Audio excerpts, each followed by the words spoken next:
Sabay-sabay natin alamin ang mga kaganapan na nangyayari sa ating bansa.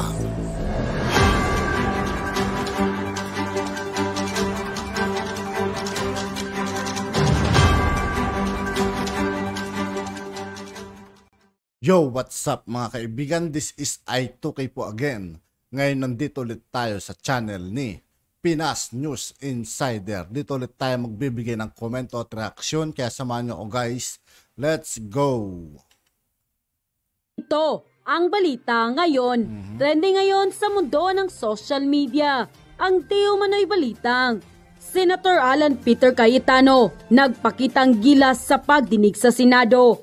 Ngunit hindi nakaligtas sa mata ng mapanuring mga tao. Ito ang mainit na balitang pinutakti ngayon ng samutsaring komento mula sa marami sa ating mga kababayan at marami nga sa kanila ngayon ang hindi napigilan ang kanilang sarili na maglabas ng kani-kanilang hinaing at komento sa mundo ng social media.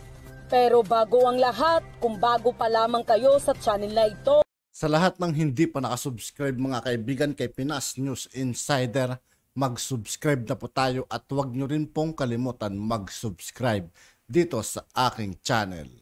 Ay huwag kalimutang i-click ang subscribe at notification bell para mas maging updated pa kayo lalo sa lahat pa ng bagong videos na i-upload namin. At yun na nga mga kababayan, dahil sa kaipalan di umano ni Senator Alan Peter Cayetano, hindi nga ito nakaligtas sa mata ng mapanuring tao at pinalahanan pa siya sa kanyang ipinangakong 10,000 piso. Matapos di umano nitong makisawsaw sa issue ng mga OFW na binuksan ni Senator Raffy Tulfo sa pagdinig sa Senado. Kamakailan nga ay tinalagang chairman ng Committee on Migrant Workers ang panibagong senador na si Raffy Tulfo. At matapang ang kanyang naging mga hakbang para maprotektahan ang ating mga kababayang OFW. Inilabas din niya ang mga reklamo ng mga manggagawang Pilipino, lalo na sa gitnang silangan na laging may naapi at nagagahasa at minsay kinikitilan ng buhay. Sa naturang pagdinig sa Senado ay umeksena di umano si Senator Cayetano na tila baga nagbubuhat ito ng sariling bangko. Dahil ayon pa sa kanya, marami siyang ginawang hakbang noon upang makatulong sa ating mga kababayang OFW. Subalit, hindi kumbinsido ang taong bayan sa mga mabuluklaking salita ni Senator Cayetano dahil aniya sa loob ng mahigit 1 dekada na bilang senador nito ay wala silang nakikitang magandang nagawa ni Cayetano sa ating bayan at pinaalahanan pa siya sa kanyang ipinangakong 10,000 piso na hanggang ngayon hindi pa niya naibibigay. At dahil nga sa balitang ito, hindi naman mapigilan ng marami sa ating mga kababayan na magbigay ng kanilang hinaing at komento sa mundo ng social media.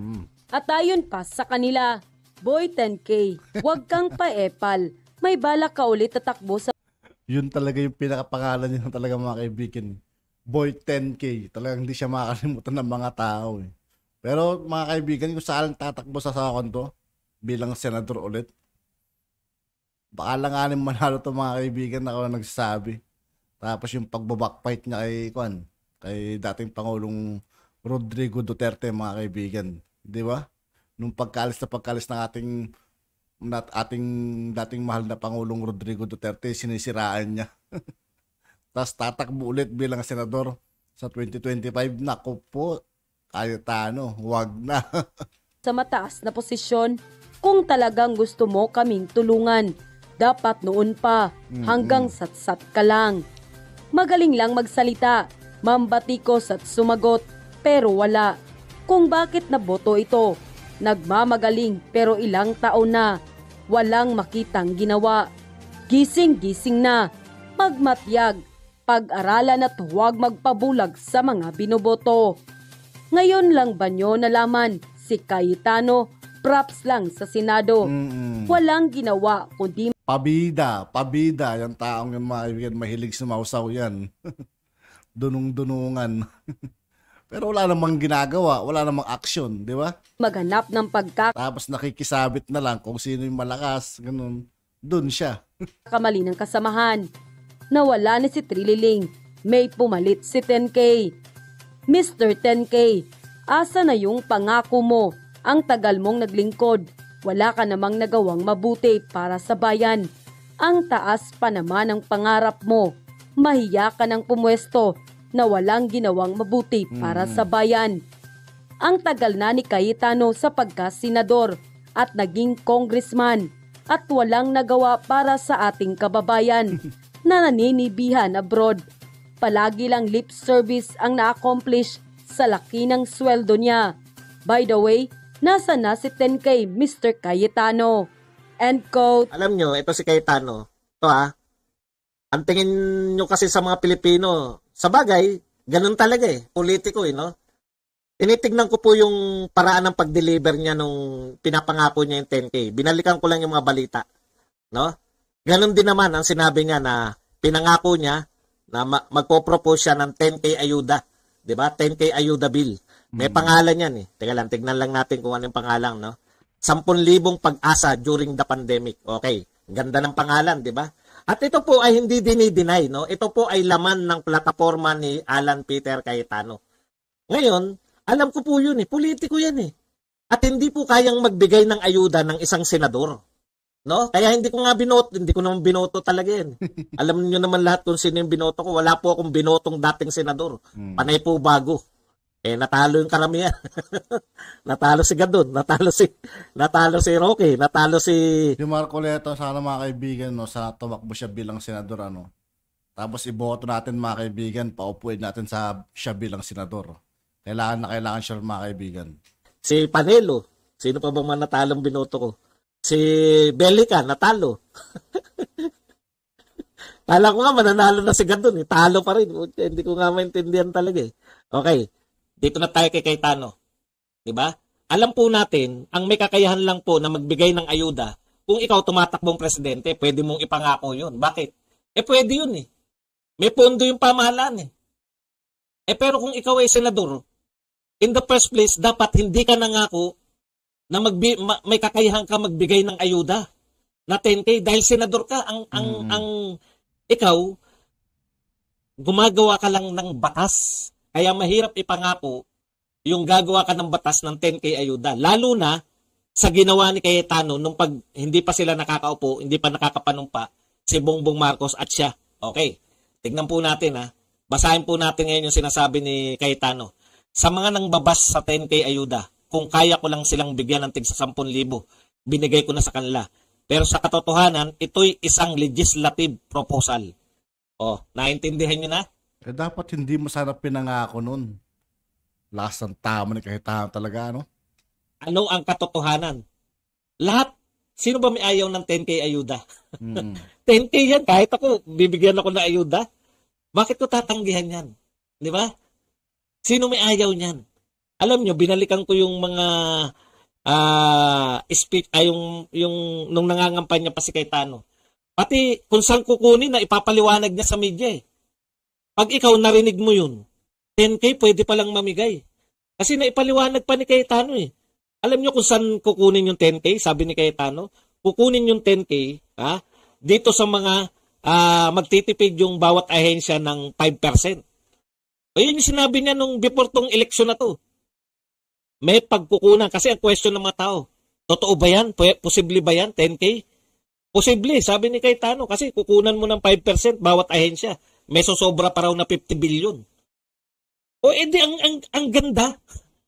Di ba? Maniniwala talaga yung tao. May proposal kang 10K million, 10K thousand bawat pamilya. Pagkatapos, alam mo pa kung saan kukunin. Ngayon, nung marami na nanghihingi sa kanya, napanood ko nga isang video, dumadaan lang siya sa isang mall. Sinisigawan siya ng tao. Cayetano, saan yung 10K namin? Pinangako mo yan Ang ganda pa ng paliwanag mo. May pagkukunan tayo ng pondo. Magtipid lang yung bawat ahensya ng 5% ng kanilang pondo. Makakalikom tayo na mahigit pa sa 10K bawat pamilya. May sosobra pang 50 billion. Siyempre ikaw, oo nga Mapapa-oo nga. At iboboto mo siya dahil doon, ang ganda ng paliwanag eh. Mm-mm. O nabudol tayo lahat. Ngayon, ano na po ang paliwanag niya? Hindi po ako nagsabi nito siya, ha? Sa mga nangbabas sa akin, ay sa mga nangbabas sa 10K ayuda, kung kaya ko lang silang bigyan ng tigsa 10,000, binigay ko na sa kanila. Pero sa katotohanan, ito'y isang legislative proposal. Oh, yun. No? Legislative proposal. Ibig sabihin, ipapasa niya yan, no? Dapat, meron din sa House na magpapasa at dapat yung gobyerno sa pamumuno ni Pangulong Bongbong Marcos para umusad dyan, kinakailangan pa yan aprobahan na yan ay, ano yan, yung priority bill. No? Dapat masalang pa yan as priority bill. Paano masasalang na priority bill yan? Hindi pa nakakaupo si BBM, binanata mo na yung 20 pesos kilogram na 20 pesos per kilo na bigas. O, di ba? Tapos, hino-hostage mo yung majority. Sinasabi mo, kung hindi ibibigay sa'yo ang, ano yan, Blue Ribbon Committee chairmanship, hindi ka magma-majority, magma-minority ka. O, yun yung sinasabi ko. Paano mo maipapasa ngayon yung 10K ayuda? Kung yung mga pronouncement mo, kinalaban mo kagad si BBM, ikalawa mong announcement, tinostage mo yung Senado na susuporta sa bill mo. Paano ngayon masusuportahan yung bill na yan? Kaya yan, wala na po yan. Suntok sa ano na po yan. Tignan nyo yung pronouncement niya. Kung meron lang akong pera, binigyan ko na yung mga umaangal sa 10K. O, wala nga yun. Asan yung pera?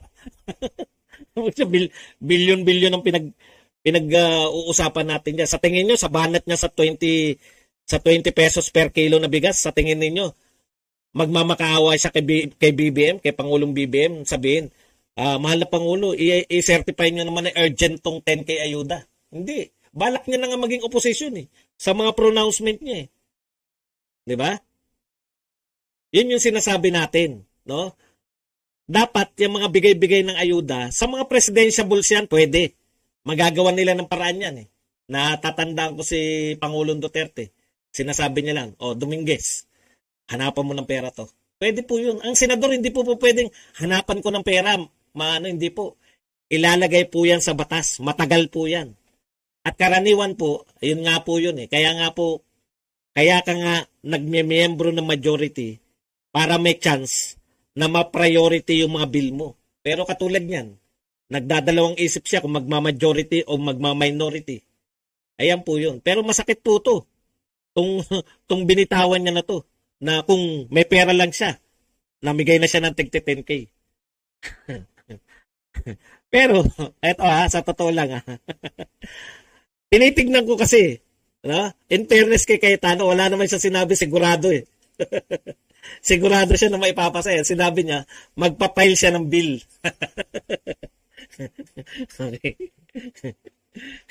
Ang sinabi niya, magpapile siya ng bill na 10K. Ang sinabi niya rin kung saan pwedeng makuha. Pero hindi niya sinabi na, ito siguradong papasa to. O, yun po. Iba po yung magpapile ka lang ng bill. Iba yung sigurado kang papasa. Paano ipapasa yan kung ikaw ay mag-o-oposisyon? So, kinakailangan pa, bago maipasa yan, kinakailangan pa munang i-certify as urgent yan ng Pangulo ng Pilipinas. Binanata mo na kagad yung 20 kilos per, di ba? Wala tayong... Kaya sa susunod na election, mga kaibigan, kung sakaling tatakbo man si Cayetano, ewan ko lang sa inyo mga kaibigan, kung magpapaniwala pa kayo sa mga sasabihin nitong Cayetano na to. Magagawa dyan. Anyway, congratulations po muna sa ating, subaybayan natin, malay nyo. Malay nyo, may sumuporta sa kanya. ng mga senador at mga congressman. At mapasa yung ayuda. Imaginein po ninyo, sikat na sikat siya.